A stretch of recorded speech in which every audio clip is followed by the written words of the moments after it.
Hey, Eric Crawford, John Lewis. We're out here at the bar at the Westin. Where you find a lot of media. You do. This is generally what happens. We're going to take you a little bit behind the scenes of ACC Women's Basketball Media Day and maybe talk to you a little bit about Men's Media Day that's coming up tomorrow.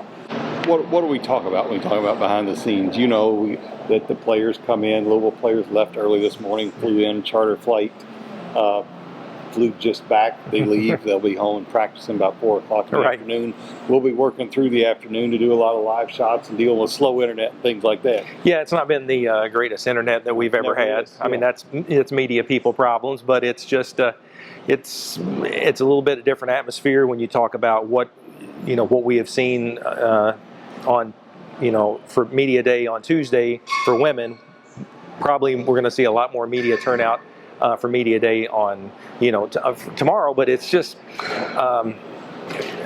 there's really, I shouldn't say there's not the interest, but there's not the coverage, and that's what I've always wondered about with women's basketball. There's some very good teams in the ACC. In fact, we're talking about a Louisville team that went to the Final Four and has been picked to win the ACC, but they just don't get as much attention as the men do, and that's just been the way of life for a while. Well, we're the only Louisville TV station here, so that tells you a little bit right there, and newspapers here, and Jody Demling is here for some of the radios, so that was pretty much the Louisville contingent, so we all got a good bit of time. I'm struck every year we come back, and these media days are interesting because it's like you drive 7 hours to get here for like an hour's worth of time with these people, and you try and make it all, cram it all in there, and do the best you can. Jeff Walls, I thought he's again optimistic. He's got one of the top 1, 2, 3 teams in the ACC, one of the top 10 teams in the country, coming off the Final Four, a lot of excitement.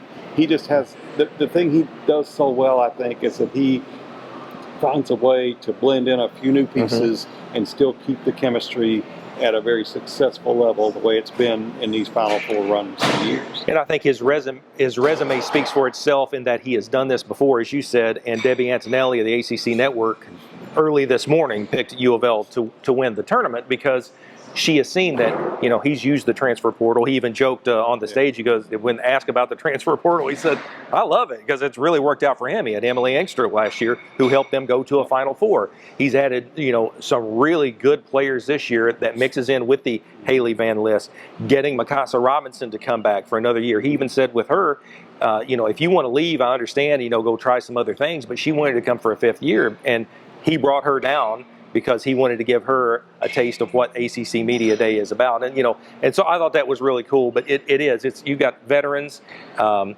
I think as you mentioned when we were talking on television, he's got some veterans from other teams, but you have to make that mix. And talking with Haley Van Lith earlier, she said like they're really starting to see that happen already here in October. Yeah, and there's a little bit of sensitivity here because you look at where his big transfers have come from.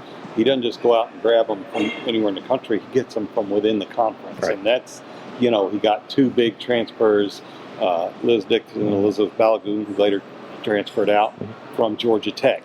He gets Emily Engstler, who becomes a top 5 WNBA draft pick from Syracuse. This year he has Morgan Jones from Florida State. She might be the best player on the team. We haven't gotten to see her here, but they come here. They get a chance to do something they haven't done before, which is go to a Final Four and be on a more national stage, and that's why they come. So it is a little bit sensitive because everybody's like, who of my players are you going to get next?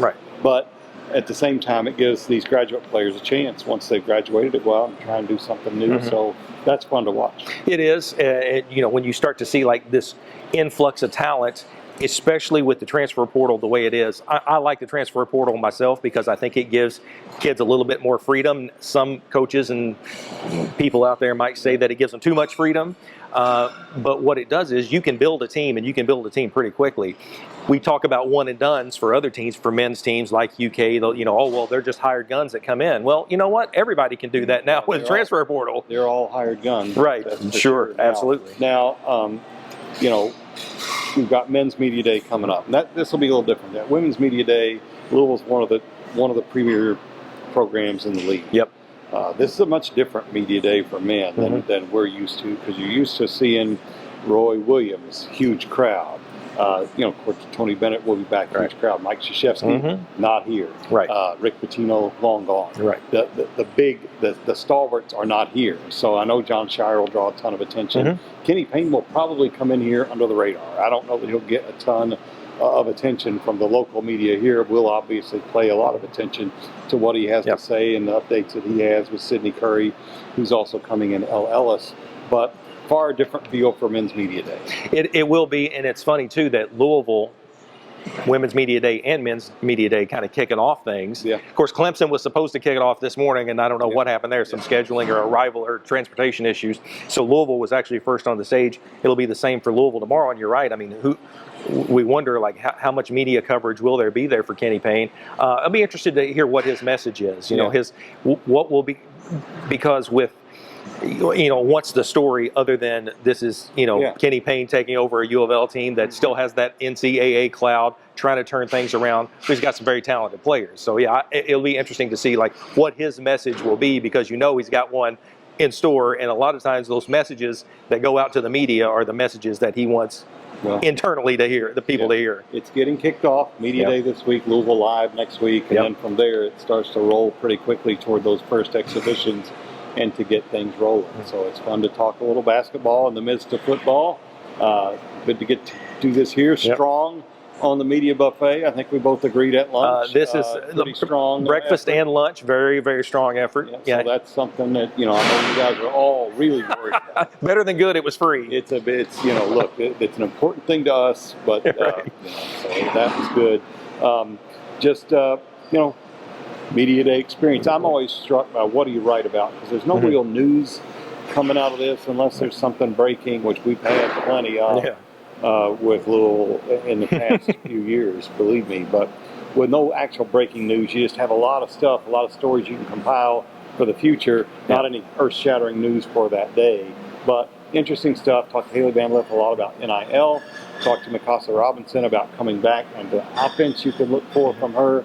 So a lot of different things we'll have online and on the apps and everywhere else. So that's about it. So, John, they never brought us a drink. They took our drink order here at the bar. So. It's a little early. It's a little bit. What do you mean early? It's like 1:30 in the afternoon. We're ready to go. From the bar at the Westin Charlotte. What's the name of this hotel? Where are we? What is this? Eric Crawford, John Lewis, WDRB Sports.